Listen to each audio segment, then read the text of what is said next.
Pelaksanaan pilkada serentak di 7 kabupaten di Sumsel telah selesai. Namun, ada 3 pilkada kabupaten yang disengketakan di Mahkamah Konstitusi.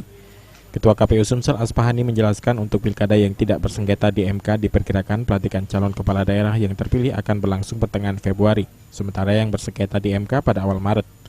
Kabupaten OI, Oku, dan Mura diajukan gugatan ke MK, sementara 4 pilkada lainnya yakni Oku Timur, Oku Selatan, Pali, dan Muratara tidak ada gugatan ke MK, sehingga KPU masing-masing telah menggelar rapat pleno penetapan pasangan calon terpilih.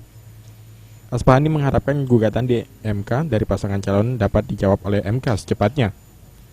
Jika gugatan paslon ditolak MK pada sidang putusan selah, maka KPUD dapat segera menetapkan paslon terpilih sehingga pemenang pilkada dapat segera dilantik.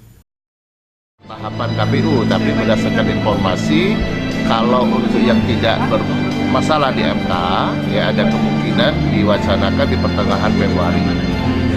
Tetapi ya setelah bermasalah MK ini bisa panjang, artinya itu paling tidak di awal Maret. Kita menunggu saja itu menjadi sesuatu yang ditetapkan oleh Mendagri, ya, karena ini juga harus ada pertimbangan-pertimbangan dari masa jabatan dan juga keserentakan, semangat peserta ini. Hari ini MK menolak gugatan pilkada Ogan Ilir dari pasangan calon Helmi Muhendi.